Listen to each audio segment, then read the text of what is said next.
नमस्कार, कृषि जागरण में आप सभी का स्वागत है। मैं हूं आपके साथ रूबी चक्रवर्ती। आज के क्विज कंपटीशन के सवाल के लिए हमारे साथ आखिर तक बने रहे। बढ़ेंगे हेडलाइंस की ओर। 5 और 6 दिसंबर को भारत में होगी जर्मन विदेश मंत्री एनालिना बेयरबॉक। इन मुद्दों पर होगी बात। Food and agriculture centre of excellence ने नई दिल्ली में वार्षिक flagship event national food processing conclave का किया आयोजन। कृषि जागरण के केजे चौपाल कार्यक्रम में महात्मा गांधी बागवानी और वानिकी विश्वविद्यालय के वीसी डॉक्टर आर.एस. कुरील रहे मौजूद। कृषि मंत्री सूर्य प्रताप शाही का बयान, अब खाद सप्लाई में नहीं होगी देरी। हरियाणा में आत्मनिर्भर टेक्सटाइल नीति 2022 और 25 को मंजूरी दी। सचिव प्रशांत कुमार का बयान, मनरेगा की योजनाओं में किसी प्रकार की कोताही बर्दाश्त नहीं की जाएगी। केंद्र की तरफ से पंजाब को मुफ्त भेजी गेहूं गायब, हाईकोर्ट पहुंचा मामला। भारतीय किसान संघ के नेतृत्व में 19 दिसंबर को आयोजित होगी किसान गर्जना रैली। कई मांगों को लेकर कर रहा आंदोलन, कोटा से जाएंगे किसान। भोपाल में आज से 2 दिवसीय कृषि व्यापार सम्मेलन का आयोजन। कृषि विभाग की बड़ी घोषणा, फटाफट कराए फसलों का बीमा वरना निकल जाएगा समय, जारी की अंतिम तिथि। सरैया में प्राकृतिक खेती पर 2 दिवसीय प्रशिक्षण शिविर शुरू। अंबाला में किसानों ने बर्बाद हुई फसल को लेकर डीसी को सौंपा ज्ञापन, मुआवजे की मांग की। विदेश में खाद्य तेल की कीमतों में भारी गिरावट। अब आसमान से होगी दवाओं की आपूर्ति। अरुणाचल प्रदेश ने शुरू की ड्रोन आधारित स्वास्थ्य सेवा। हिमाचल में गेहूं की 2 नई किस्में विकसित। बढ़ेंगे खबरों की ओर। जर्मन विदेश मंत्री एनालिना बेयरबॉक 5 और 6 दिसंबर को भारत के दौरे पर आ रही है। वो यहां नई दिल्ली में विदेश मंत्री एस जयशंकर के साथ बैठक करेगी। दोनों के बीच द्विपक्षीय मुद्दों के साथ साथ क्षेत्रीय और वैश्विक मुद्दों पर चर्चा होगी। गौरतलब है कि सामरिक भागीदारों के रूप में भारत और जर्मनी के बीच सामान्य मूल्यों और साझा लक्ष्यों पर आधारित एक दीर्घकालिक संबंध है। विदेश मंत्रालय के प्रवक्ता ने बताया कि भारत और जर्मनी ने वर्ष 2021 में अपने राजनयिक संबंधों की 70वीं वर्षगांठ मनाई। उन्होंने आगे कहा कि पिछले साल भारत ने जर्मनी के साथ राजनयिक संबंधों की स्थापना के 70 साल पूरे किए। भारत और जर्मनी के बीच द्विपक्षीय संबंधों पर जोर देते हुए बागची ने कहा कि इस साल भारत ने जर्मनी के साथ कई उच्च स्तरीय बैठकें की, जिसमें 6वें भारत जर्मनी अंतर सरकारी परामर्श के लिए पीएम मोदी की बर्लिन यात्रा भी शामिल है। इस वर्ष प्रधानमंत्री नरेंद्र मोदी 6ठे भारत जर्मनी अंतर सरकारी सम्मेलन में हिस्सा लेने बर्लिन गए थे। इसके अलावा G7 देशों की बैठक में सहभागी देश के रूप में शामिल हुआ था। Food and agriculture centre of excellence ने अपने वार्षिक flagship event national food processing conclave का आयोजन किया है। कार्यक्रम का आयोजन नई दिल्ली के होटल द ललित में किया जा रहा है। बता दें कि इस कार्यक्रम के जरिए मिलेट्स और मिलेट आधारित उत्पादों पर ध्यान दिया जाएगा। कार्यक्रम में मुख्य अतिथि के रूप में परमेश्वर आयर, chief executive officer Niti Aayog, doctor Chindi Vasudevappa, vice chancellor NIFTEM, miss Anita Praveen, secretary MOFPI, Menhaj Alam, ministry of food processing industry, senior vice president Tata consumer products के राजदीप सीकन मौजूद रहे। हर माह कृषि जागरण केजे चौपाल का आयोजन करता है। कार्यक्रम में देश दुनिया पर अपने विशेष कार्य की छाप छोड़ चुके महानुभाव अतिथि के रूप में मौजूद रहते हैं। ये कृषि जागरण टीम के साथ अपने विचार भी साझा करते हैं। इस बार केजे चौपाल के मुख्य अतिथि के रूप में Mahatma Gandhi horticulture and forestry के vice chancellor doctor R.S. Kureel मौजूद रहे। कृषि जागरण में उनका भव्य स्वागत किया गया। कृषि जागरण की टीम ने उनको उपहार स्वरूप एक पौधे का गमला देकर सम्मानित किया।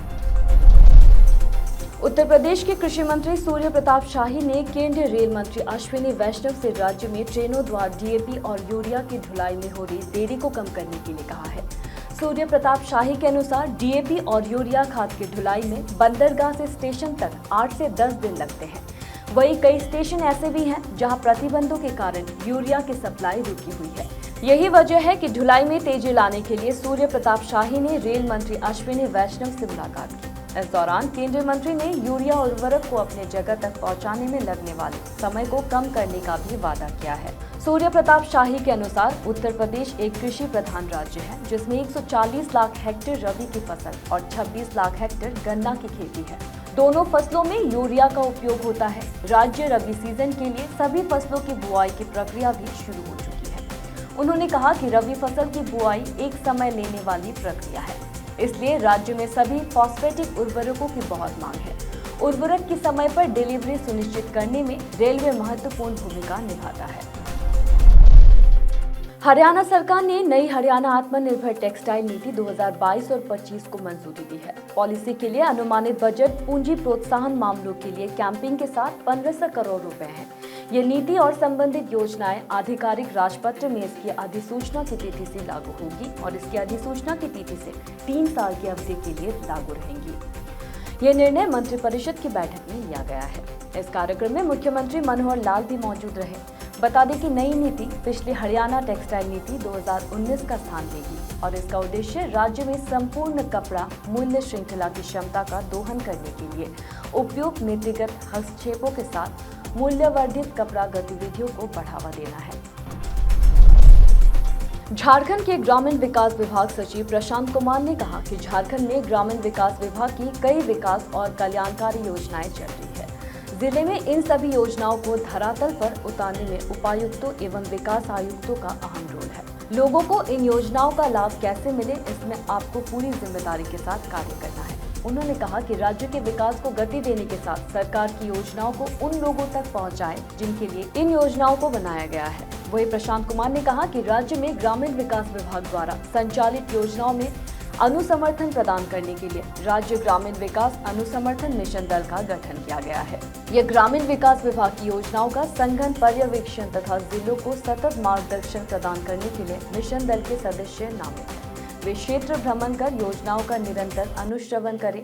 सचिव ने आगे कहा कि यह अभियान सिर्फ अभी तक नहीं है बल्कि आगे भी निरंतर चलती रहेगी।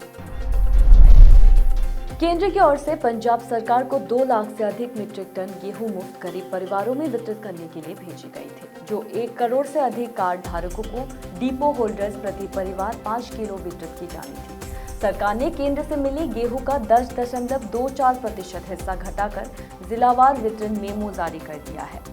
जितनी कटौती गेहूं की गई उसकी कीमत करोड़ों में है, जिसे लेकर पंजाब के डिपो होल्डर एक बार फिर पंजाब एवं हरियाणा हाई कोर्ट पहुंच गए हैं, जिनकी याचिका पर सुनवाई करते हुए कोर्ट ने पंजाब सरकार को नोटिस जारी कर जवाब दाखिल करने को कहा है।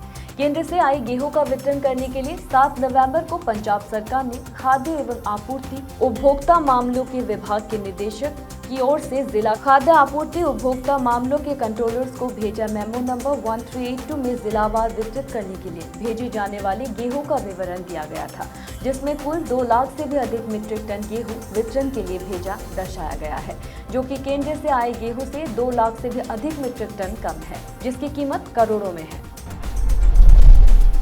भारतीय किसान संघ की ओर से अपनी विभिन्न मांगों को लेकर 19 दिसंबर को नई दिल्ली के रामलीला मैदान में किसान गर्जना रैली आयोजित की जाएगी, जिसमें देश भर के 550 जिलों से किसान दिल्ली में हुंकार भरेंगे।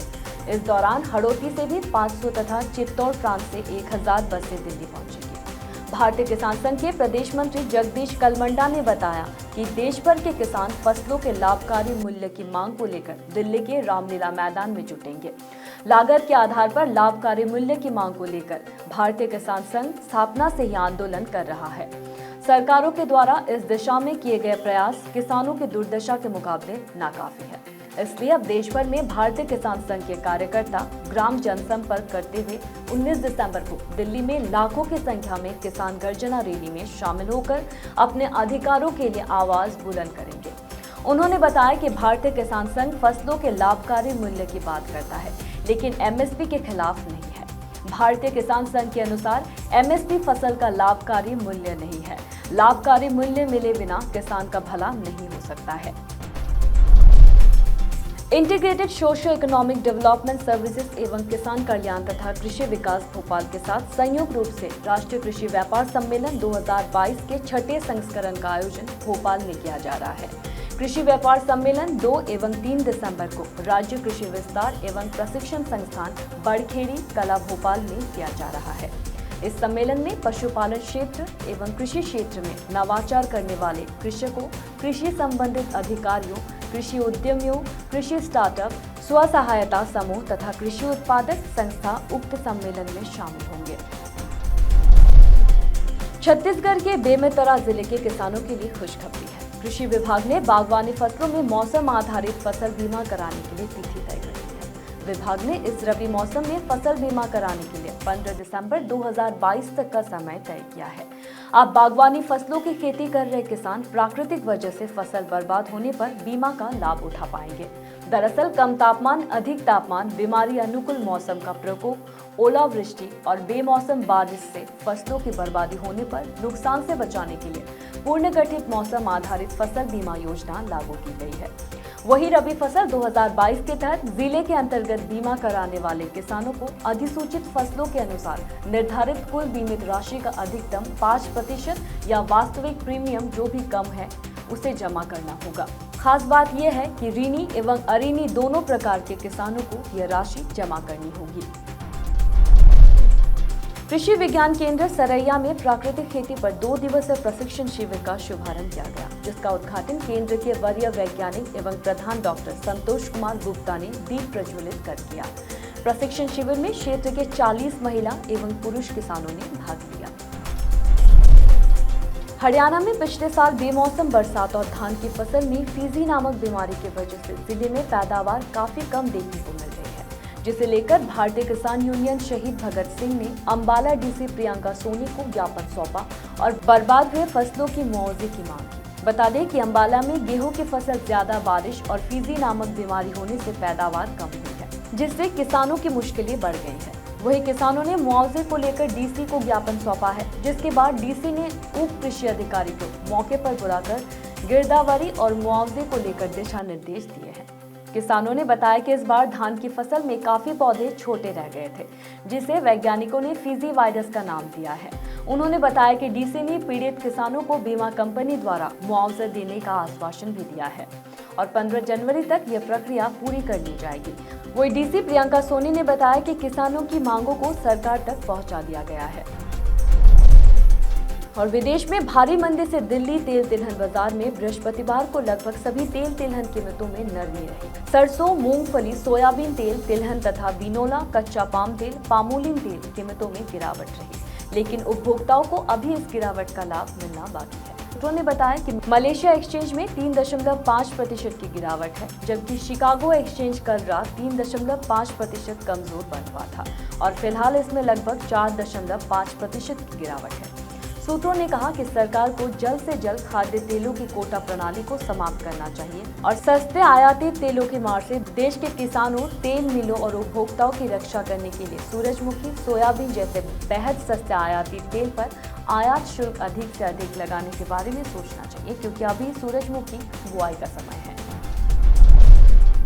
और अरुणाचल प्रदेश के ENF मिनिस्टर मामा नातुंग ने मेडिसिन फ्रॉम स्काई परियोजना का उद्घाटन किया है। इस पहल का उद्देश्य मूल्यवान समय और दूरी कवरेज की बचत करते हुए ड्रोन सेवा के माध्यम से आवश्यक जीवन रक्षक दवाएं और चिकित्सा उत्पाद वितरित करना है। प्रधानमंत्री नरेंद्र मोदी के भारत को दुनिया का ड्रोन हब बनाने के दृष्टिकोण से प्रेरित होकर अरुणाचल प्रदेश सरकार ने विश्व आर्थिक मंच के सहयोग से स्वास्थ्य, कृषि और आपदा प्रबंधन में ड्रोन का उपयोग करने के लिए एक पायलट प्रोजेक्ट शुरू करने का निर्णय लिया है। हिमाचल प्रदेश कृषि विभाग ने राज्य में खाद्य उत्पादन बढ़ाने के लिए गेहूं की 2 उच्च उपज वाली किस्में DBW 222 और DBW 187 तैयार की है। खास बात यह है कि DBW 222 और DBW 187 मौजूदा किस्मों की तुलना में काफी अधिक उत्पादन देगी। हिमाचल प्रदेश कृषि विभाग के विषय विशेषज्ञ राजीव मिन्हास ने कहा कि इन 2 किस्मों के लगभग 23,000 क्विंटल बीज 50% सब्सिडी पर किसानों को वितरित किए गए हैं। उन्होंने बताया कि प्रदेश में मौजूदा गेहूं की किस्मों से 35 से 37 क्विंटल अनाज प्रति हेक्टेयर मिलता है, जबकि DW 222 और DW 187 इनकी तुलना में प्रति हेक्टेयर 60 क्विंटल उत्पादन देती है। कृषि निदेशक BR ताकी के अनुसार कांगड़ा, ऊना, हमीरपुर, सोलन, बिलासपुर और सिरमौर जिले की निचली पहाड़ियों में नई किस्मों को समय पर 15 अक्टूबर से 15 नवंबर के दौरान बोया गया था, क्योंकि बारिश से मिट्टी में आवश्यक नमी और पक्का हो गया था। बारानी क्षेत्र में भी समय पर गेहूं की बुआई गई थी। उन्होंने कहा कि DW 22 में उच्च जंग प्रतिरोध किस्म है। इसके अलावा ये बुआई के समय के लिए भी अनुकूलन है। इसके विपरीत DW 187 करण वंदना प्रोटीन और आयरन से भरपूर है। और देश के पहाड़ी राज्य में लगातार हो रही भारी बर्फबारी के कारण सर्दी का शुरू हो गया है। दिसंबर के शुरुआती सप्ताह से ही ठंड तेज हो गया है। वहीं दक्षिण राज्य में बारिश अभी भी लोगों के लिए परेशान बन रही है। ऐसे में देश भर के मौसम के ताजा अपडेट पर नजर डालते हैं। दिल्ली एनसीआर के मौसम का हाल। दिल्ली वालों को मौसम के डबल अटैक का सामना करना पड़ रहा है। जहां एक और ठंड धीरे धीरे रफ्तार पकड़ रही है, तो वही दूसरी ओर कोहरा भी और घना होता जा रहा है। इतना ही नहीं, बढ़ता प्रदूषण का स्तर भी सांस के मरीजों को तकलीफ दे रहा है। अगर बीते दिन के मौसम की बात करें तो दिल्ली में गुरुवार को तापमान सामान्य से 2 डिग्री नीचे पहुंचकर 8.3 डिग्री दर्ज किया गया था। मौसम विभाग की माने तो 7 दिसंबर तक यहां का न्यूनतम तापमान 60 डिग्री सेल्सियस तक पहुंच जाएगा, जबकि अधिकतम तापमान 25 डिग्री सेल्सियस के आसपास रहने की संभावना है। वही सेंट्रल पोल्यूशन कंट्रोल बोर्ड के मुताबिक आज शुक्रवार की सुबह 6 बजे दिल्ली का AQI 342 दर्ज किया गया है और यहाँ प्रदूषण की दिक्कत और बढ़ने वाली है और ये अगले 6 दिनों तक ऐसे ही रहने वाली है। और आज एक्टिव ऑर्गेनिक के क्विज कंपटीशन में आपके लिए सवाल है कि निम्न में से किस में विटामिन सी की मात्रा सर्वाधिक है। और आपके ऑप्शंस हैं नंबर 1 अमरूद, नंबर 2 नींबू, नंबर 3 मौसम्बी, नंबर 4 आंवला। तो देर किस बात की है, फटाफट से हमें इसका जवाब कमेंट करके जरूर बताएं और जीते एक्टिव ऑर्गेनिक की डिस्काउंट कूपन और ढेरों इनाम। फिलहाल कृषि जागरण में मेरे साथ इतना ही। खबरों का सिलसिला जारी रहेगा। देखते रहिए कृषि जागरण। धन्यवाद।